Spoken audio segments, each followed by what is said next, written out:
y China, pues ese término no ha sido vuelto a utilizar por China, ¿no? Me imagino porque eventualmente podría significar, sí, pues que eventualmente podrían hacer llegarle armas a Rusia, ¿no? Fue el término utilizado, es verdad, antes, ¿no? Antes de la invasión, ¿no? Durante los Juegos Olímpicos, al inaugurarse los Juegos Olímpicos de Beijing el año pasado, en la que Putin fue evidentemente un invitado estrella justo antes. Bien, sobre esos temas vamos ahora a conversar con Farid Kajat, que no necesita mayor presentación, colega y amigo, ex también de este programa, mi antecesor. Así que bueno, vamos a hablar de varios aspectos de esta guerra. Farid, gracias por aceptar la invitación. Con gusto, buenas tardes. Pero antes sí, tenemos unos tweets, tenemos en nuestra sección tweets. Primero un comunicado de la Cancillería, ¿no? La Cancillería del Perú que habla, acá está, al cumplirse un año del inicio del conflicto en Ucrania, al cumplirse un año de la agresión de Ucrania por parte de Rusia, el Perú reafirma la necesidad de un pronto cese de las hostilidades y el inicio inmediato de consultas y negociaciones para una solución pacífica, diplomática, pacífica y negociada, conforme a la Carta de Naciones Unidas y el derecho internacional que implique el pleno respeto a la independencia, la soberanía y la integridad de Ucrania.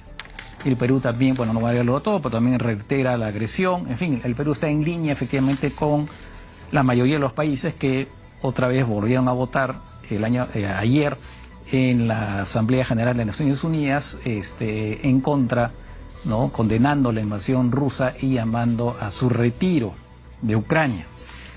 Y pues ahora tenemos también un embajador ucraniano acá en el Perú, ¿no? Hasta ahora había un encargado de negocios, pues ahora hay un embajador. Acá está, Cancillería, dice el embajador designado de Ucrania en nuestro país, excelentísimo señor Yuri Polyukovich, no es tan fácil pronunciar.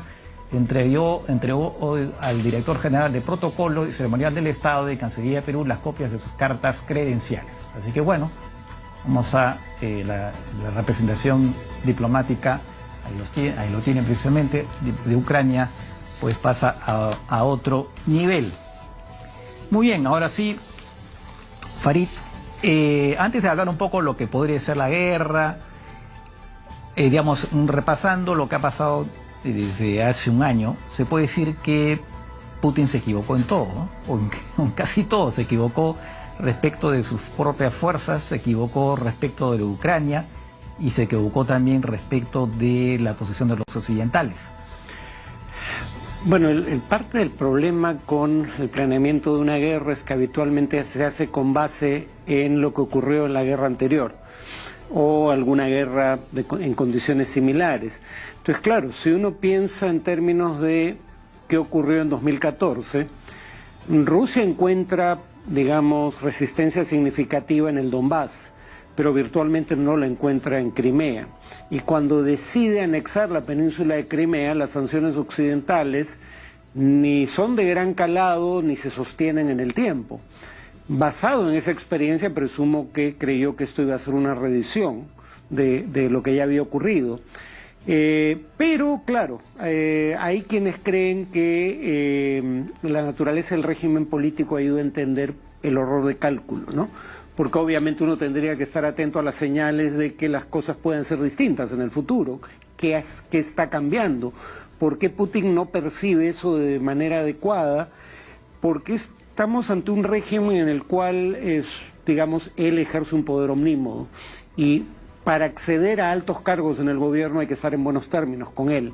Y decirle verdades incómodas que preferiría no oír implica el riesgo de perder el favor del líder, y por ende hay indicios de que él se le decía lo que él quería oír, no necesariamente lo que era verdad.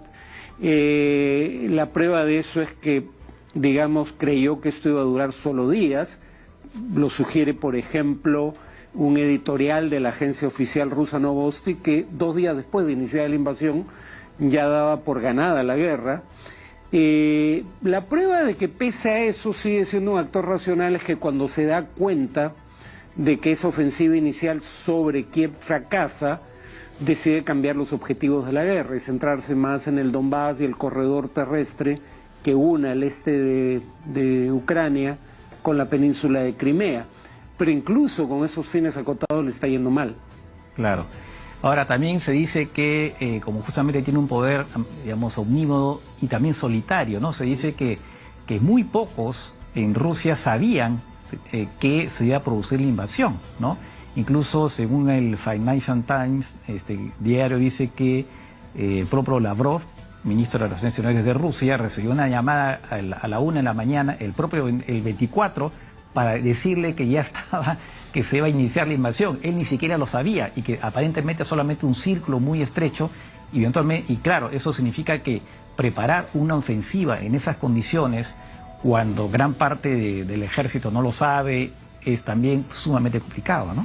Pero digamos, había indicios de que algo así podía ocurrir. Sí. Y se habían desplegado 200.000 efectivos en las fronteras de Ucrania, no solo con Rusia, sino incluso con Bielorrusia. Entonces, digamos, uno no podía saber con certeza si iba a haber una invasión ni cuándo se iba a realizar, pero lo que era obvio es que había la fuerza desplegada, la fuerza necesaria, como para lanzar una invasión con perspectivas de éxito, ¿no? Claro. Pero, digamos, uno ve el tipo de jerarquías que hay con sus asesores más cercanos. Yo creo que además tú lo has pasado en este programa cuando ve el careo entre Putin y el jefe de inteligencia interior, Narishkin, Sí. donde Narishkin claramente tiembla y titubea cuando Putin lo encara. Claro. Eso da un indicio del tipo de relación que Putin tiene con sus subalternos, ¿no? Claro. Incluso los de más alto rango.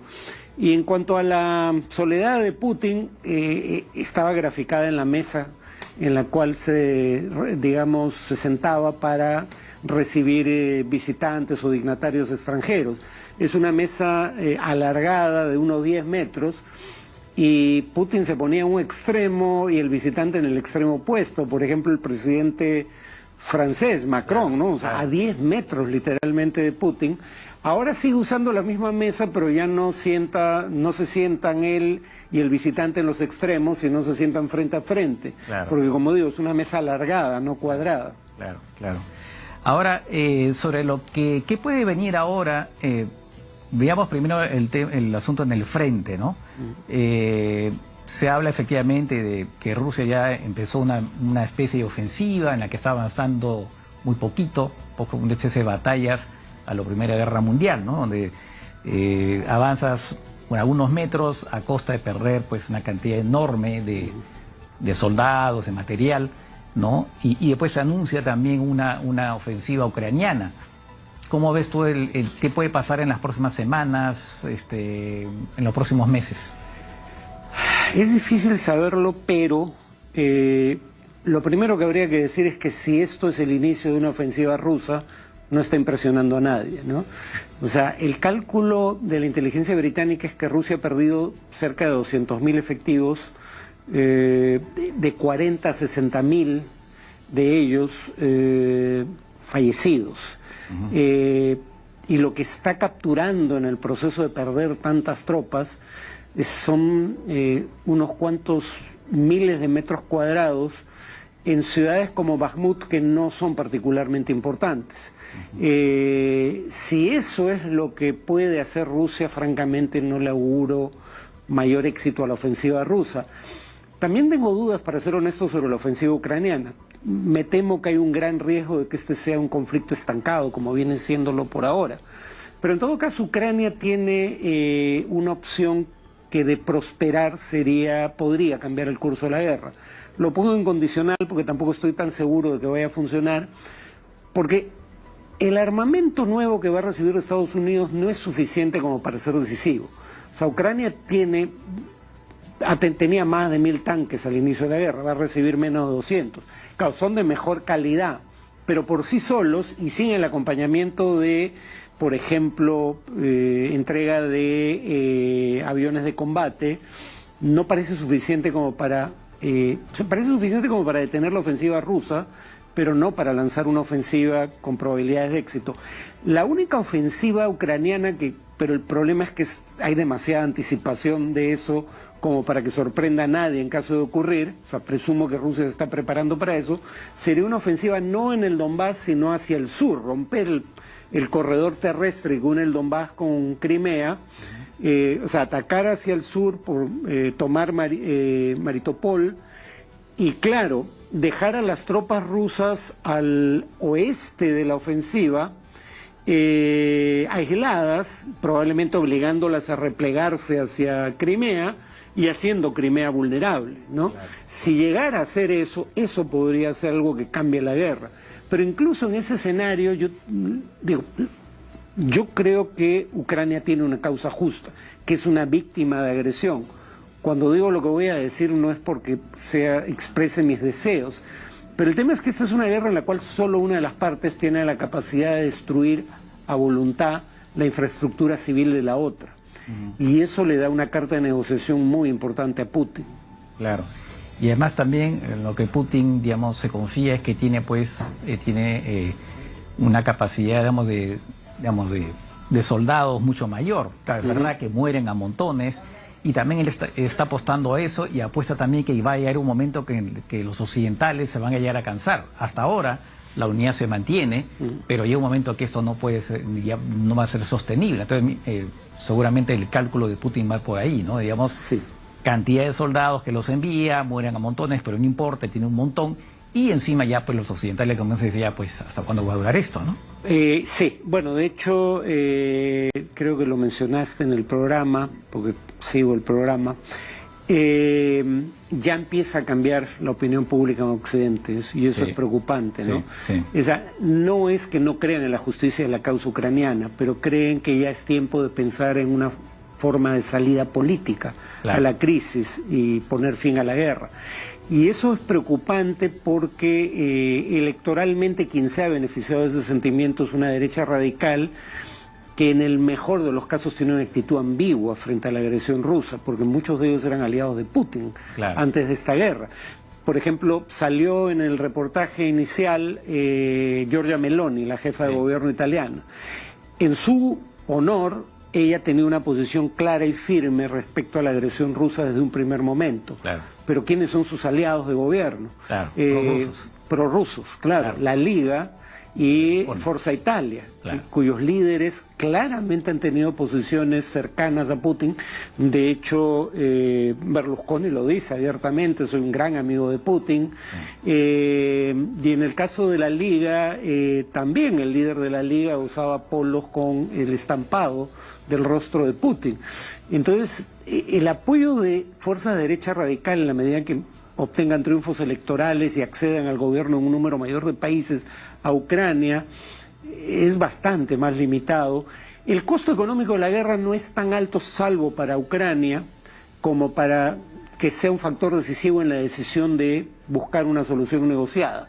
Pero el costo político interno podría ser un factor decisivo en los países miembros de la OTAN. Claro, efectivamente. Vamos a hacer una pausa antes de continuar. Recordemos la pregunta del día. ¿Qué fue la llamada colonia digna?